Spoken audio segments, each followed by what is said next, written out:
soxna su doon mujj ñàkk bakkanam ak doomam yëpp ba procureur am ci yoon jamono ji docteur ba ko doon rawale infirmier ba anesthésiste ba ñu nga ca loxo procureur Kédougou su ma jumul ci xibaar yu mujj yi dañ leen delloo commissariat docteur Alassane Tall gynécologue nga et yàlla dogal na sax su ma jumul camarade de promo nga yaa jàngandoo génnandoo ak ki nga xam ni moo doon opéré césarienne boobu nga xam ni soxna si da cee mujj ñàkk bakkanam ñu bëggoon gën a leerlu cas bi nu mu demee parce que coow li bëri na gis nañu ki ak bi ñu déggee embryectomie ak li ma ci jot a lire c'est vrai que boo ko liiree ci koo xam ni tu n'es pas praticien dina laal sa xol dina la choqué donc yooyu yëpp nga indi ñu ci très rapidement leeral at xam naa laaj yi nga xam ni waa plateau bi dinañ la ko laaj.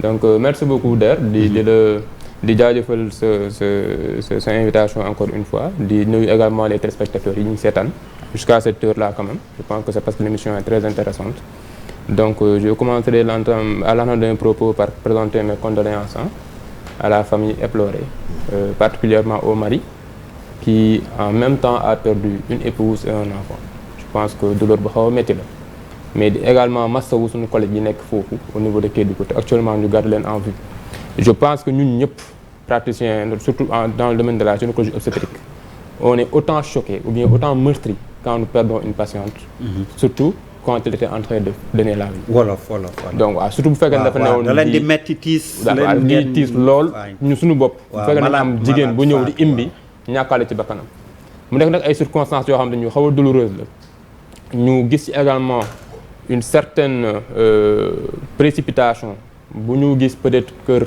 justice taxawee ko ak suñu ay collègues yoo xam ne jàpp nañu ni bu ñu xaaratoon tuuti def li war mën nañ sax def li war yëpp ba mu antu ñu doog a leen di mën a téye wala ñu doog a mën a dem ci ñoom pour mën a faagaagal seen métier parce que instant bi imaginez à Kédougou 50% de l'activité gynécologique obstétricale est amputée c'est-à-dire que ñaari surtout ñoo fa nekk ñaari gynécologue benn ci hôpital bi beneen bi ci centre de santé bi boo fermé centre de santé bi tu amputes 50% de l'activité obstétricale donc ça veut dire que instant bi il y a 50% des femmes qui avaient besoin de services gynécologiques obstétricales yoo xamante ne ni mënuñu ci jot et loolu je pense c'est problématique maintenant pour revenir quand même au cas en tant que tel sans pour autant quand même entrer trop dans les détails ni également verser dans l'émotionnel il faut waaw ni également dem ci waxi xol ak yooyu dañuy jéem a rek joxe ay leeral c'est-à-dire que déjà ñun suñu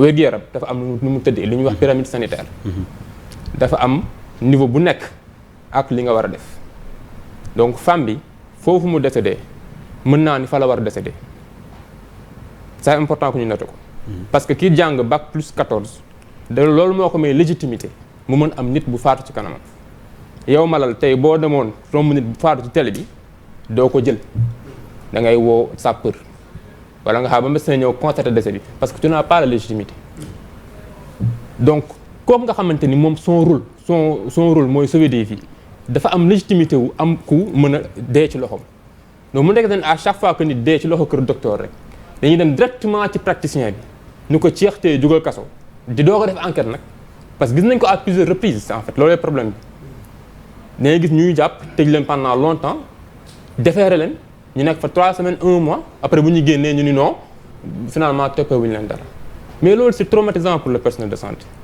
donc femme bi ñëw na ci centre de santé bi accouché ci jóge ci poste de santé ci ku ni kat moom dafa ëmboon ñu opéré ko ci benn wasinam bu mu doon wasin ça veut dire que déjà à l'entame foofu dafa am benn biais bu fa nekk wala benn erreur parce que ci yoon ku ñu opéré ba pare suñu politique norme et protocole bi tëral ni ñuy fajee ci wàllu ëmb ak imbi dalay tere ngay defee say visite ci poste de santé bi par exemple c'est-à-dire que déjà la dame bu xasee ba ñëw ci centre de santé ba ñu wax ak moom ba pare dinañ ko xamal ni kat yow mii waroo accoucher ci poste de santé bi c'est hyper important c'est-à-dire que moom quel que soit alpha waru woon sax taxawaalu ci poste de santé bi di fa demaat bañ koy référer au niveau de l'hôpital ba li fa am dafa am bañ ko référé itam li war a am je pense li ñu war a taxawee nañ ko parce que maladie bi mu présenté mooy que ni loolu la ñuy wax dystocie des épaules ça veut dire que xale bi am na poids boo xamante ni mënta jaar ci kanam pour génn. mën na nekk poids bi. mën na nekk bassin mais je pense que bu ñu liiree li nga xamante ni mooy communiqué bi procureur bi génn tey mu nekk un communiqué carrément à charge contre notre collègue dafa wane ni kat xale bi amoon na 4700 grammes. ça veut dire qu'il était 4 kilos 700 macrosome. dafa ngande trop. donc loolu bu amee day indi loo xamante ne nii li ñuy wax dystocie des épaules nga xamante ni c'est une complication même qui est propre à cette maladie là qui est la macrosomie. lii am mooy que ni bopp bi day génn. mbagg yi xale ci biir. léegi bu loolu amee xale bi effectivement day am benn strangulation parce que bassin wu femme bi da koy xoj. donc c'est une position boo xamante ne nii. xale bu fa defee ñetti simili. waaw waru fa yàgg faatu na. maanaam on a nag des techniques qui nous permettent nous bu fekkee ne fekk na la fa ci saa si am na ay techniques yooyu def ba mën ko accoucher normalement sauf que dans cette situation là la femme même avait déjà une cicatrice. donc bu loolu amee day fragiliser utérus bi c'est-à-dire utérus bi ni mu waroon taxawee maa xam ñëw di nga mën a seemal pour nga xale bi sax day poser problème. ce qui fait que peut-être fàcc na ci biir boo nee dafa am cicatrice pour mu leer dafa déjà amoon césarienne ba pare waaw dafa amoon césarienne pour mu leer moi j'ai compris donc ku ñu opéré benn yoon ñu xam li ngay wax ubbi sa bëtu njurukaay ñëpp le bon sens voudrait que ñu xam ni bëtit boobu kat day fragile day gën a fragile que ni mu meloon donc pour mu fàcc day daal di yomb awma information yëpp mais déjà le fait que mu njëkkee ci poste boobu bañ koy référé centre santé c'est ça la première erreur loolu war woon am. la deuxième erreur mooy que ni bu fekkente ni waxoon nañ ko ni ko waroo matu wala boog waroo matoo foo xamante ni amul bloc opératoire mu dem foo xamante ni amul bloc opératoire day poser beneen problème parce que en général aussi dañ koy am à chaque fois c'est que PAM yi dañuy bëgg accoucher par voie basse. man ne serait-ce que la semaine dernière consulté naa benn patiente boo xamante ni dafa ñàkkoon benn doomam ci grossesse bu njëkk. bii mu ñëw ba am terme c'est-à-dire mu dem ba ëmb bi mat mu war a wasin mais wasinul ba 39 semaines 40 semaines donc mat na kii wës war na wasin ba ñu defee échographie bi ñu gis ni moom kat ni mu présenté yëpp baax na poids bi yëpp baax na mais dafa am cordon bu laxasu ci baat bi xam nga loolu ab risque lay nekk nga bàyyi ko accoucher par voie basse mais bañ ko waxee jëkkër ji dafa ni moom day xaar tuuti lu tax parce que dafa bëgg jabaram accoucher par voie basse ku jigéen ki tamit dafa bëgg accoucher par voie basse loolu mooy indi jéey yu mel nii parce que loolu moo tax ba parfois dañuy sax dem di jël ay garab lu ñuy wax ay fleur lu ñuy wax ay fleur de mec ak yooyu mooy sunu garabu maam yi pour mën a déclencher ñoom seen matu. nga baal ma dans le cas d'espèce. yow yaay spécialiste bi. lan nga décider da nga leen bàyyi ñoom ak seen coobare wala. dama leen convaincre à ce que ñu def césarienne bi. ok parce que expliqué naa leen effectivement que risques yi ci nekk waaw parce que déjà normalement ëmb ba àggee 36 semaines rek. xale bi dana nekk position boo xamante ni boo dee accoucher di nga xam ni dana accoucher.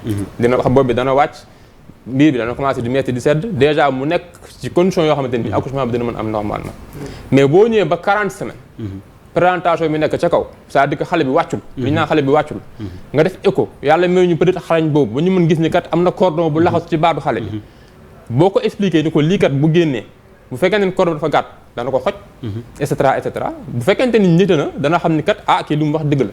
mais nit ci am ñoo xamante ni nag ñoom dañuy tenir à ce que dañuy pousser Rubicon jusqu'au bout parce que dañu naan man kat mën naa accoucher par voie basse surtout bu fekkente ni masoon nañu wasin. bu ñu masee wasin ba pare bu ñu ko convaincre leen que ni dañu leen war a opérer. c'est la croix et la bannière. décision bi c'est le médecin qui le prend mais en consentement avec la femme. non mais ma poser benn question. parce que femme bii ñuy wax yàlla na ko yàlla yërëm. yàlla na ko yàlla yërëm yàlla na ko yàlla yërëm. njaboot tamit yàlla na leen yàlla may xolu muñ. gis nga ñàkk doom. ci circonstances yooyu. doon na waa daal. dafa métti. c'est très dur. très dur. mais. koo xamante man sama question mooy. koo xamante ni def na premier accouchement ak césarienne. yow ci sa réponse du premier accouchement. troisième accouchement moo nekk césarienne. en tout cas 2 accouchements yëpp c'est par voie basse. d'accord quatrième yëpp quoi. def na 2 accouchements par voie basse. troisième bi par. def troisième bi par césarienne. bii moo nekkoon quatrième. donc loolu lu muy tekki mooy. ëmbam bu mujj. mucc gi ci opéré la woon. donc femme bu ñu opéré la. est-ce que femme bu ñu xës a opéré. bu waree amaat doom est-ce que war nañ tenter ay voix basse ak yu demee noonu. ok mën naa est-ce que directement damay laaj rek. man nag du ma médecin. nga baal may foofu. non xaaral médecin bi laay laaj après yow di nga tontu. waaw non xaaral rek. moi je suis dans le waaw d'accord waaw mais moom mooy gynécologue obstétricien bi fii. du doy loolu laay laaj. ndax ci wax ji dañ ne. jëkkër ji sax te loolu ay information yu remonté. dafa ne da doon saraxu wala da doon insister. pour ñu defal ko césarienne. moo tax may poser question boobu est-ce que médecin bi waroon na nekk ci position wu jéem a tenter leneen wala est-ce que directement dañ ko waroon yóbbu defal ko césarienne d'autant plus que yow nee nga comme defoon na césarienne waruñu ko woon sax référer ci poste de santé. merci monsieur Bamba Kassé je pense que laaj bi leer na je vais répondre de manière générale c'est-à-dire que déjà principe bi am ci obstétrique le plus souvent mooy que ni kenn du def double épreuve. c'est-à-dire ku ñu opéré benn yoon c'est-à-dire que am nga benn problème am nga benn pathologie bu fekkente ni amul beneen facteur bu ci rax c'est-à-dire que poids bi normal na bassin bi normal na grossesse bi dépassé wul ab bu mu waroon am mais yëpp réunir war nañ la mën a may chance nga accoucher par voie basse ça veut dire que malgré sa cicatrice bi parce que peut-être mënoon la opérer parce que xale bi dafa ngande woon loolu ñu opéré woon la parce que xale bi dafa ñëw position siège bii nag xale bi ñëw na ak bopp poids bi normal na terme bi baax na def nañu écho gis ni amul souffrance fœtale amul dara dans cette situation là mën nañ la may chance nga accoucher par voie basse mais dans une structure avec un bloc opératoire lu tax parce que dañuy jàpp ni saa yu amee problème dana am ku mën agir pour régler problème parce que décès maternel moo loo xamante ni dañoo jàpp ñun ñëpp ni waratu la am tey au 21e siècle on parle de décès maternel fi ñu toll ci xam-xam fi ñu toll ci ay moyens yu ñu am pour dépister les complications de l'accouchement waratuñu am ay nit ñuy faatu du ci ñàkk nag parce qu'il y a 15% de complications inévitables en général c'est-à-dire saa yoo jëlee téeméeri femmes yu accouché dana ci am 15 yoo xamante ni daañu présenter ay problèmes mais jàng bi ñu am ak xarañte bi ñu am may nañu ba 15% yooyu sax war nañ ci mën a gérer loo xamante ni même bi faat di am lu néew lay doon donc si situation bii li tax femme bi warutoon accoucher par voie basse mooy que ni dafa am benn pathologie mooy cicatrice bi c'est-à-dire que amoon na césarienne non warul woon accoucher par voie basse li ma doon def mooy que dañ ko référer au centre de santé pour accouchement mais bañ koy indi centre de santé bi fekk na déjà xale bi génn na engagé na ba pare ce qui est important voilà. il faut d'abord revenir sur le circuit du malade c'est ça parce que tant qu'on ne revient pas sur le circuit du malade on se contentera uniquement de ce qui s'est passé au waaw c'est-à-dire circuit malade mooy malade fan la jógee parce que malade dafa ëmb dafa am processus lu ñuy wax CPN mooy consultation prénatale yi ngay def et saa yooyu def consultation prénatale élément yooyu mu la wax yëpp dañ ko ciy seetaale ñaata yoon nga mës a am doom ak bi ngay am doom lan nga amoon ndax amoo yeneen pathologie c'est-à-dire amee woo diabète wala yeneen feebar yoo xam ne rax na yoo xam ne mën na dugg femme bi ci boppam poste de santé d'Alaba la demoon bi ko sage-femme bi doon seet sage-femme bi xamal na ko ni parce que utérus cicatriciel soo ko xasee ba am bu benn yoon d'ailleurs même sax la plupart boo defee ñaari césarienne on te conseille nga def ligature de trompe c'est pour éviter nga def rupture utérine parce que dafay gaaw leneen facteur bi mu ñëwee moom bi mu ko seetee sage-femme bi xamal na ko ni yow mii mënoo accoucher ci poste de santé loolu mois de juillet la woon ba 3e CPN am defoo ko ci poste bi mais gynécologue moo ko defal te xamal na ko ni yow mii fii nga war a accoucher maintenant dañ la war a opérer c'est-à-dire boo demee à terme da nga war a ñëw fii nga war a ñëw maintenant pourquoi la famille le mari était au courant parce que moi j'ai eu à échanger avec waaw man wax naag ñi nga xam ni fa la doon njëkk a def consultation ci poste de santé boobu ba mu wax ñu heure bi ñu ko référé mais pourquoi léegi ñoom ñu jël décision te xam ni waruñu accoucher ci poste de santé bi ñu dem ci poste de santé bi parce que question de temps la ak bu mu eggee contrairement à ce que le procureur a dit le procureur nee na parce que communiqué bi le 31 la nee na 8 heures la fa ñëw la femme ñëwul à 8 heures au centre de santé et c'est ça qui me fait peur dans ce communiqué du procureur ñëwul à 8 heures la femme mi ngi fa fekkoon ci poste de santé bi ci poste de santé bi fekk sage-femme bi amoon na ñaari femmes yoo xam ne dañu amoon accouchement dysocique ñoom la nekkoon parce que loolu mooy surcharge de travail nga nekk benn jigéen benn sage-femme nga am ay ñett ñuy accoucher ndoo ñu am yenn men problème bi bi mu demee ba ay booru 11h yooyu ci la gis ni la femme bi ni ko référé ko pour mu dem moom sax nee na doon na parce que d'habitude dañuy conseiller booy référé nit loolu c'est une obligation nga defal ko voie veineuse mais bu mu koy defal voie mënul woon am voie et d'ailleurs même voie veineuse foog ngeen xaw a tamit. waaw non c'est-à-dire moi j'ai compris ah. waaw voie veineuse moo di xam nga tey jii mais nit foog ngeen wax. waaw il faut que nga am xam nga bu ñu lay placer perfusion. waaw piqûre yooyu ñu dugal. oui dañ defal loo xam ne tey jii bu ñu eggee. waaw duñ ko seet day gaaw rek nga xam ne dañuy ñëw rek mën ko dugal ci garab gi mu dugg ci biir pour mu parler comme. loolu mooy wax yi. oui bi mu demee femme bi mënul woon am mais ñu référé ko entre temps même. donc gisuñu siddit bi. pour gisuñu mën woon ko jàmm waaw. en même temps aussi li jaaxal nit ñi moo di bu mu koy njëkk a gis xam nga bu ñuy def toucher vaginal.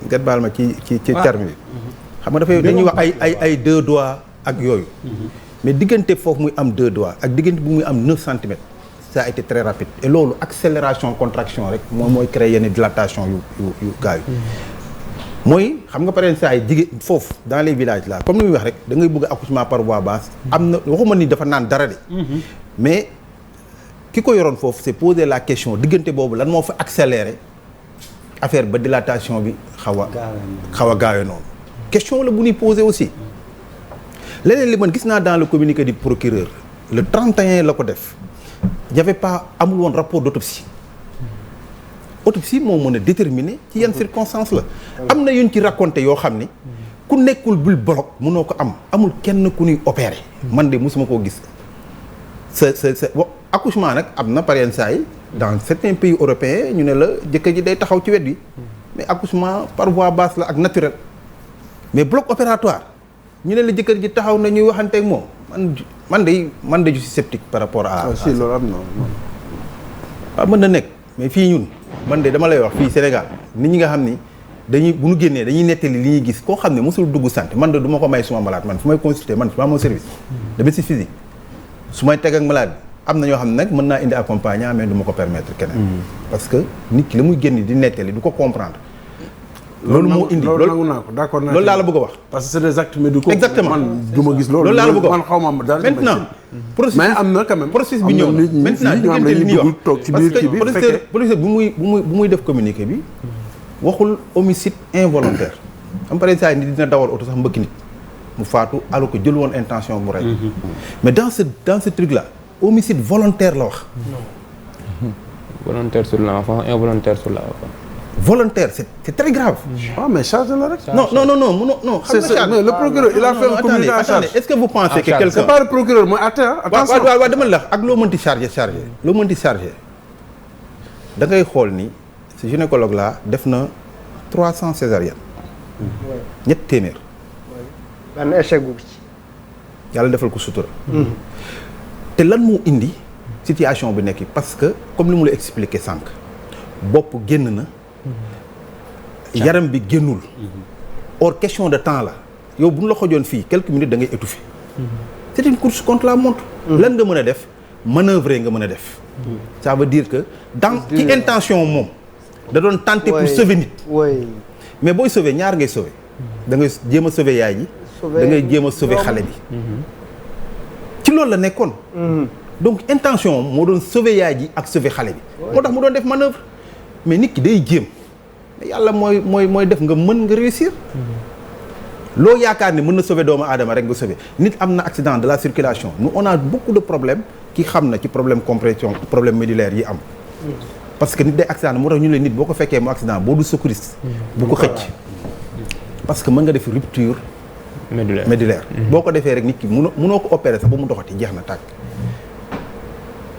mais kii day manœuvrer ba muy manœuvrer dem nañ ba ci biir sentir na ni ci boppam yaay ji sax mi ngi doon sonn te xale bi faatu na mais bu xale bi faatoo li ñuy wax protocole c'est de faire tout pour sauver la mère loolu mooy indi li nga doon wax sànq ci kii ci embryotomie bi nga doon wax noonu waaw parce que noonu laa ko mën a waxee man bëgguma sax expliquer non loolu koy indi parce que léegi sauver yaay ji moo ci des bu sauver yaay ji desee dootoo amati état d'âme même bu dee da ngay daggate ay cër. di nga daggate ay cër génne ko parce que le problème majeur moo di. situation sauver yaay ji moo ci des. ñaareel bi lan mooy rey nit hémorragie bu bëri ak état de choc. La plupart du temps femmes yi loolu moo leen rey donc il fallait tout faire dans la rapidité. xale bi dañ pour que hémorragie bi gën a bañ a yokku parce que bu hormone yootee day dem état de choc et mën na dee. donc li ñu doon def yëpp c'est pour sauver 2 vies humaines mais yàlla moo yor bakkan keneen yoru bakkan donc yéene moom moo doon sauver ñaari nit.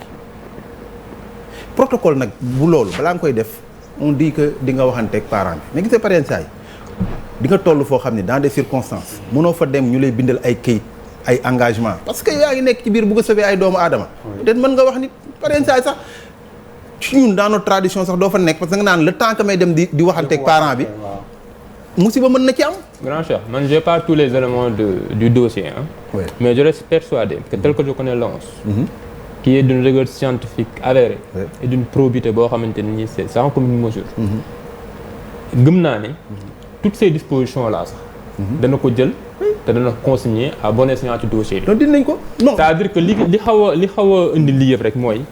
ce communiqué là à charge qu'on a vu aujourd'hui boo xamante nii déjà dafa condamner suñu collègue bi alors qu'il ne faisait que sauver des vies. et problème bi mooy que ni dafa reproduire dernièrement yéen ñëpp teewe ngeen ko à chaque fois qu'il y a problème moom il exerce dans une structure qui est publique. ok sa responsabilité pénale n'est pas directement engagée par l'acte qu'il pose, mais c'est la responsabilité de la structure qui est engagée en premier.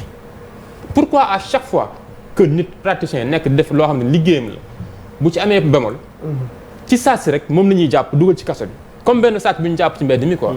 Le médecin quand même il a fait de hautes études. Oui. Ce procureur là j'ai beaucoup de respect pour lui, j'ai beaucoup de respect pour également tous les hommes détenus de ce pays là, mais ils sont pas plus assermentés que docteur Léonce Mbène. Il a prêté serment pour sauver des vies. te loolu la doon def. moo ko yóbbu ci embryotomie bi ngay wax bi kenn bëggul tudd mais lu am la parce que mënta ñàkk encore une fois boobu génn kale vascularisation bi vascularisation mooy deret bi ñëw di géew ci boobu te du dellu gannaaw boobu day yokk danaa foo xamante ni doo sax mën dugalaat mu dugaat fu mu xajoon. qu'est-ce que tu fais boo bëggee sauver la mère alors que nee nañ la utérus bi moom fàcc na donc ça veut dire que femme bi mi ngi saigné ci biir bi donc da ngay ubbi dem pour jéem a nag maintenant jot ci utérus bi ba mën koo arrêter saignement bi wa ilaa nga dindi utérus bi sànni ko pour mën a tëj il faut nga dindi xale bi léegi da ngay toog naan non léegi xaaral ñu pousse fii ñu mënul ne c'est dans ces situations là qu'on peut recourir à l'embryotomie et c'est une technique, c'est un art, c'est pas quelque chose de barbare. C'est une technique spécifique bi ñu koy defee boo xamante nii du loolu te après dañ ko mën a reconstituer ba delloo nit ci kooram sans peut-être que dara am ci loolu day am.